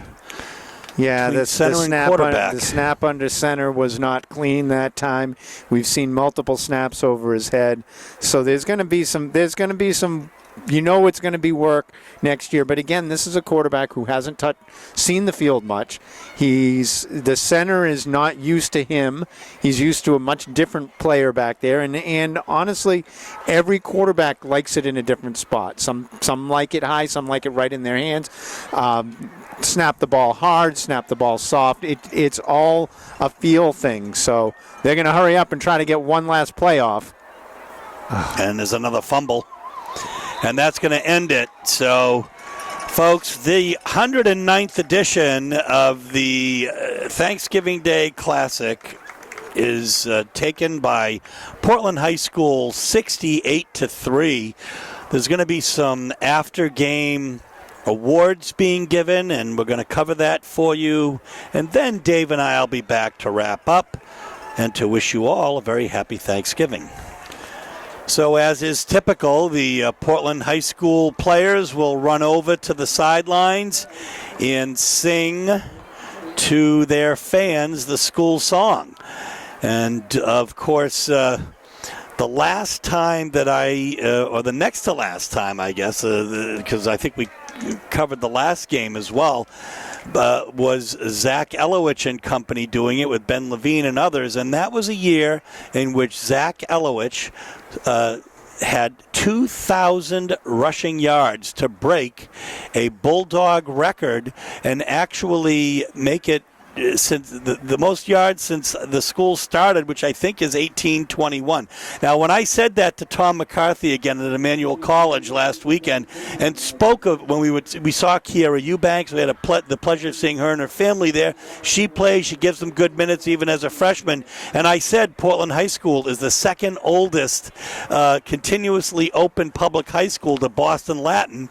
Tom McCarthy said to me, I know that well because I went to Boston Latin. I played for the former Celtics great Jim Luskatoff in football back in 1968, and the illustrious graduates of Boston Latin included Benjamin Franklin and Sam Adams and John Hancock.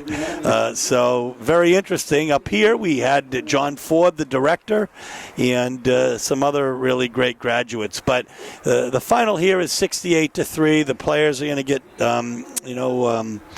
come to center field, and we're going to have awards now. Aiden DeMillo won the Portland Award.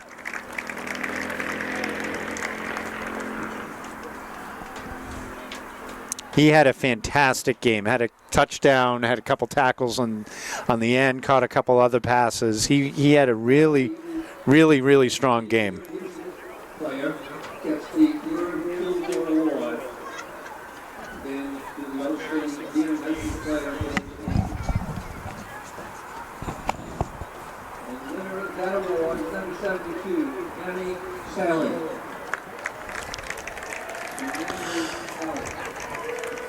So the Deering player who won the award was Emmanuel Sally, who is one of their linemen. He was in the middle of the trenches the whole game.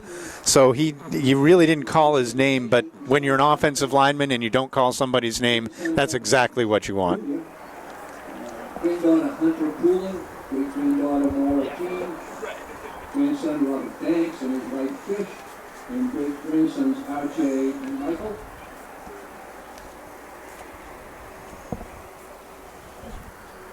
And the winner,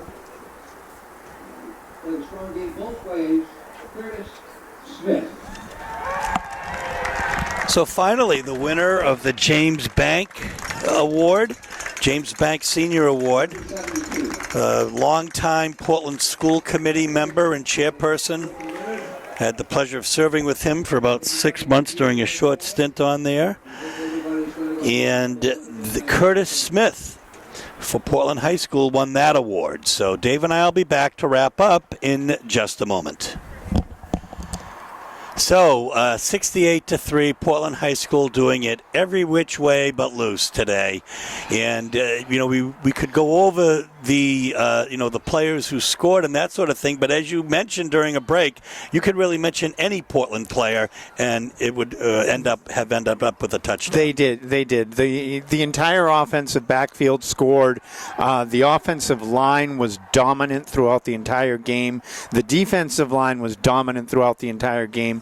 And as we were saying, even some of the younger players who came in, some of these sophomores who are going to get time next year, really did look good towards the end of the game. Well, folks, it's just going to be a wrap for us here on this wonderful holiday. We wish you and your families a very happy Thanksgiving. And by the time you watch this, we, of course, hope that you did, in fact, have a very nice Thanksgiving. This is Steve Schwartz for Seth Gio, Henry Gio, and Dave Levine saying so long from Fitzpatrick Stadium, where today the Portland Bulldogs soundly defeated the Deering Rams 68-3 in the 109th Thanksgiving Day Classic. Good night.